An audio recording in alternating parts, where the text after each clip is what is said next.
എല്ലാവർക്കും നമസ്കാരം. ഇന്നത്തെ എൻ്റെ ടോപ്പിക്ക് അലർജിയുമായിട്ട് ബന്ധപ്പെട്ട വയറിൻ്റെ അസുഖങ്ങൾ.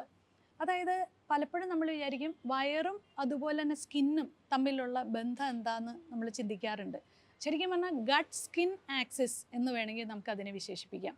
വയറിൻ്റെ പല അസുഖങ്ങളും സ്കിന്നിലേക്ക് അത് ചെലുത്താനായിട്ടുള്ള ഒരു കാരണം കൂടി ഞാൻ പറഞ്ഞു തരാം. അതായത് നമ്മളുടെ വയറിൻ്റെ എലിമിനേഷൻ, അതായത് നമ്മളുടെ വയറ്, അതുപോലെ തന്നെ മലമൂത്ര, പിന്നെ വിസർജനങ്ങൾ എന്ന് പറയുന്നത് വിയർപ്പാണ്. അപ്പോൾ ഈ കാര്യങ്ങളെല്ലാം പ്രോപ്പറായിട്ടുള്ള രീതിയിൽ, അതായത് നമുക്ക് മലശോധന നന്നായിട്ടുണ്ടായില്ലെങ്കിൽ അതിൻ്റെ ശരിക്കും പിന്നെ ഉള്ള ഒരു സ്റ്റെപ്പ് എന്ന് പറയുന്നത് സ്കിന്നിലേക്ക് അത് ചെലുത്തും എന്നുള്ളതാണ്. അപ്പോൾ അതിനകത്ത് പല സമയങ്ങളിലും നമുക്ക് സ്കിന്നിലുള്ള ചൊറിച്ചിൽ വരാം. അങ്ങനെയൊക്കെ ഉള്ള കാര്യങ്ങളായിരിക്കും കൂടുതൽ ശരീരം പ്രകടിപ്പിക്കുന്ന രീതികൾ. ഞാൻ ഡോക്ടർ അഖില വിനോദ്, യോഗാശ്രം, കൊച്ചിൻ, കോഴിക്കോട്, തൃശ്ശൂർ.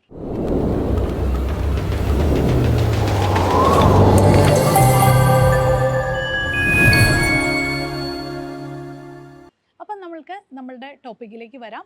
അതായത് എൻ്റെ ക്ലിനിക്കിൽ വരുന്ന എക്സ്പീരിയൻസുകൾ ഞാൻ നിങ്ങൾക്ക് ഷെയർ ചെയ്യാം. അതായത് നമ്മളുടെ ഇപ്പോൾ ഇന്ന് ഞാൻ കണ്ട ഒരു പേഷ്യൻ്റ് ചെറുപ്പക്കാരനാണ്. ആളുടെ താടിയിലും അതുപോലെ തന്നെ തലയിലൊക്കെ പൊറ്റു പോലെയുള്ള ഡാൻഡ്രഫ് വരുന്നു എന്ന് പറഞ്ഞിട്ടാണ് നമ്മുടെ അടുത്തേക്ക് വന്നത്. അപ്പോൾ ആൾ പറഞ്ഞു, എന്തുകൊണ്ടായിരിക്കും, ഞാൻ മുടി കൊഴിയുന്നുണ്ട്, അതുപോലെ തന്നെ എനിക്ക് താരനുണ്ട്, അതുപോലെ ഈ താടിയിലൊക്കെ ഇങ്ങനെ താരൻ പോലത്തെ ഇങ്ങനെ പൊറ്റു പോലെ വരുന്നു, വട്ടത്തിൽ വരുന്നുണ്ട്, അതുപോലെ കാലിലൊക്കെ ചൊറിച്ചിലുണ്ട്, രാത്രിയൊക്കെ കിടന്നുറങ്ങുമ്പോൾ ചൊറിയുന്നുണ്ട് എന്ന് പറഞ്ഞു. അപ്പോൾ നമ്മൾ ചോദിച്ചു, നിങ്ങളുടെ വയറിൻ്റെ ഡൈജഷൻ എങ്ങനെയാണ് എന്ന് ചോദിച്ചപ്പോൾ പറഞ്ഞു, ചെറുതായിട്ട് ഗ്യാസ്, ബ്ലോട്ടിങ് അങ്ങനത്തെ കാര്യങ്ങളുണ്ട്. വെയിറ്റ് ലോസ് ഉണ്ടോ എന്ന് ചോദിച്ചു കഴിഞ്ഞപ്പോൾ ആൾ പറഞ്ഞു, ശരിയാണ്, എൻ്റെ ശരീരത്തിൽ ഒന്നും പിടിക്കാത്ത പോലെ തോന്നുന്നുണ്ട്. രാത്രി ഉറക്കം ഡിസ്റ്റർബ്ഡ് ആണോ എന്ന് ചോദിച്ചപ്പോൾ അതും ശരിയാണെന്ന് പറഞ്ഞു. അപ്പോൾ ഈ ചെറുപ്പക്കാരിൽ കാണുന്ന ഈ ഒരു ലക്ഷണങ്ങളാണ് ഞാൻ നിങ്ങളുടെ അടുത്ത് പറഞ്ഞത്. ഇനി വേറൊരു സിറ്റുവേഷൻ പറയാം. അതായത് ഒരു കുട്ടി, വളരെ കുഞ്ഞു കുട്ടി, ആളുടെ മുഖത്തൊക്കെ വെള്ള പാടുകൾ, അല്ലെങ്കിൽ പാണ്ട് എന്ന് പറയും, അതിങ്ങനെ വെള്ള ഡോട്ട്സ് പോലെ കുട്ടിയുടെ മുഖത്ത് ഡെഫിഷ്യൻസി പോലെ വന്നിരിക്കണം കണ്ടപ്പോൾ അവരുടെ മാതാപിതാക്കൾ നമ്മളുടെ അടുത്തേക്ക് കൊണ്ടുവന്നു. അപ്പോൾ കുട്ടിക്കും ഈ പറഞ്ഞ പോലെ തന്നെ രാത്രിയൊക്കെ ചെറുതായിട്ട് സ്കിൻ ഇങ്ങനെ ചൊറിയുന്നുണ്ട്, അല്ലെങ്കിൽ എന്തെങ്കിലും ഒന്ന് അടുത്തേക്കൂടെ പോയി കഴിഞ്ഞാൽ അതൊരു പൂവിൻ്റെ പൊടിയായിക്കോട്ടെ എന്തുണ്ടെങ്കിലും കുട്ടിക്ക് പെട്ടെന്ന് തന്നെ അത് സ്കിന്നിലേക്ക് ചൊറിച്ചിൽ വരാനുള്ള സാധ്യതകൾ, അതുപോലെ തന്നെ കുട്ടിക്ക് ഒരു കാര്യത്തിൽ ഒരു കോൺസെൻട്രേഷൻ ഇല്ല, ക്ലാസ്സിൽ ശ്രദ്ധിക്കുന്നില്ല, ഇങ്ങനെയൊക്കെ ഉള്ള പല പ്രശ്നങ്ങൾ പറയുന്നു.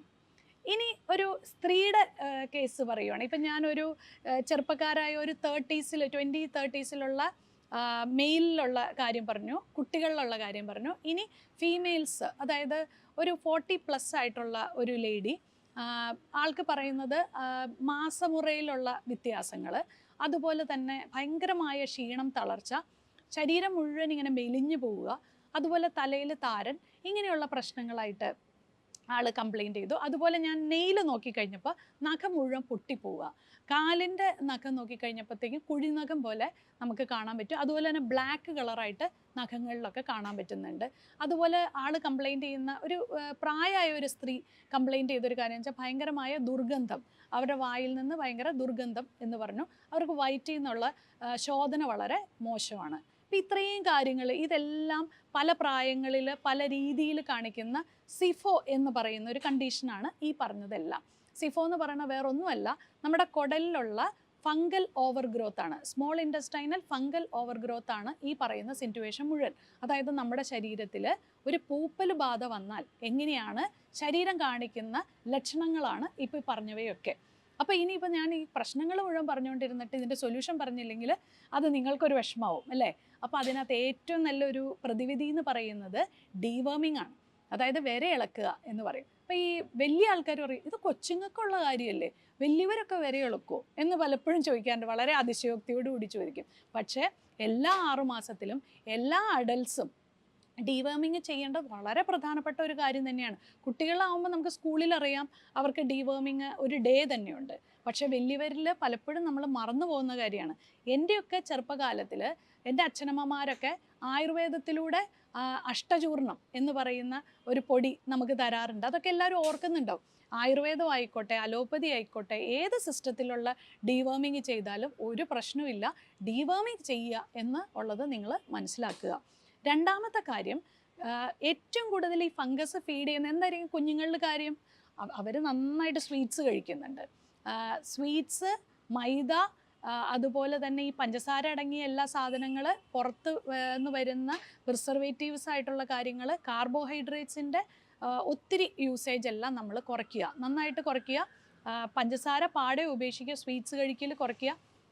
ഇതെല്ലാം നമ്മൾ ഒരു മാസം ചെയ്യുവാണെങ്കിൽ നമ്മുടെ കുട്ടികളിലുള്ള മുഖത്തിലെ പാടുകളൊക്കെ കുറയുന്നതായിട്ട് നമുക്ക് കാണാനായിട്ട് സാധിക്കും. അതുപോലെ തന്നെ രണ്ടാമത് വേറെ ഒരു ഡയറ്റിൽ നമ്മൾ ശ്രദ്ധിക്കേണ്ട ഒരു കാര്യം എന്ന് പറഞ്ഞാൽ, വെളുത്തുള്ളി ഫംഗസിനെ കൊല്ലാൻ ഏറ്റവും നല്ലൊരു സാധനമാണ്. അപ്പോൾ ഈ വെളുത്തുള്ളി ചതച്ച ചമ്മന്തിയോ അല്ലെങ്കിൽ നമ്മൾക്ക് വെളുത്തുള്ളിയുടെ നീര് കുറച്ച് ബേക്കിംഗ് സോഡയായിട്ട് മിക്സ് ചെയ്തിട്ട് നമ്മുടെ നഖത്തിലൊക്കെ ഇങ്ങനെ പുരട്ടുവാണെങ്കിൽ ആ കുഴിനഖം പോലത്തെ ഇതും അതുപോലെ തന്നെ ഈ മൊത്തത്തിൽ നഖമൊക്കെ ഡാമേജ് ആയിട്ടിരിക്കുന്നതൊക്കെ മാറും എന്നുള്ളതാണ് അതിൻ്റെ അകത്തൊരു രസകരമായ കാര്യം. കാരണം ഈ ഒറ്റമൂലികളൊക്കെ വളരെ നല്ല ഇതാണ്. നമ്മൾ ഈ കെമിക്കൽസിൻ്റെ ഒക്കെ യൂസേജ് ചെയ്യാതെ സാധാരണ വീട്ടിലുള്ള ഈ വെളുത്തുള്ളികളും അതുപോലെ തന്നെ ഇങ്ങനെയുള്ള പച്ച വെളിച്ചെണ്ണ നമ്മളുടെ ശരീരത്തിൽ, അത് ഞാൻ പറയുവാണെങ്കിൽ വെർജിൻ കോക്കനട്ട് ഓയിൽ മേടിച്ചിട്ട് ശരീരത്തിൽ ഈ ചൊറിയുന്ന ഭാഗങ്ങളിലൊക്കെ നമ്മൾ നന്നായിട്ട് ഇത് ചെയ്യുക. അല്ലെങ്കിൽ ആഴ്ചയിൽ ഒരു ദിവസം നല്ല ആട്ടിയ വെളിച്ചെണ്ണ നമ്മൾ നന്നായിട്ട് ശരീരത്തിൽ തേച്ച് പിടിപ്പിച്ച് കുളിക്കുക. അതുപോലെ തന്നെ നമ്മുടെ തലയിലാണെങ്കിലും നമുക്ക് ഉള്ളിനീര്, അതുപോലെ തന്നെ വെളിച്ചെണ്ണ, ഇതൊക്കെ നന്നായിട്ട് തേച്ച് പിടിപ്പിച്ച് നമ്മൾ ഡാൻഡ്രഫിനെയും അതുപോലെ കളയുക. അപ്പോൾ ഇങ്ങനെയുള്ള ചെറിയ ചെറിയ ഒറ്റമൂലികളും അതുപോലെ തന്നെ ഡയറ്റിൽ ശ്രദ്ധിക്കേണ്ട കാര്യങ്ങളൊക്കെ ചെയ്തു കഴിഞ്ഞാൽ, അതുപോലെ ഡീവേമിംഗ് ഒക്കെ ചെയ്തു കഴിഞ്ഞാൽ തീർച്ചയായിട്ടും നമുക്ക് ഈ ഫംഗസിനെ തുരത്താനായിട്ട് സാധിക്കും. കൂടാതെ നല്ല നല്ല പ്രോബയോട്ടിക്കുകൾ, എങ്ങനെയാണ് നല്ല ചിട്ടയായ ആഹാരക്രമങ്ങളൊക്കെ നിങ്ങൾക്ക് ഈ ഫംഗസിൽ നിന്നും മോചനം നേടുന്ന കാര്യങ്ങളാണ്. അപ്പോൾ ഇതെല്ലാം ഒന്ന് പരീക്ഷിച്ച് നോക്കൂ. തീർച്ചയായിട്ടും നിങ്ങൾക്കിത് കംപ്ലീറ്റ്ലി 1-2 മാസം കൊണ്ട് തന്നെ നിങ്ങൾക്ക് മാറ്റാനായിട്ട് സാധിക്കും. വീണ്ടും ഇതുപോലെ ഇൻഫോർമേറ്റീവ് ആയിട്ടുള്ള വീഡിയോസുമായി ഇനിയും വരാം.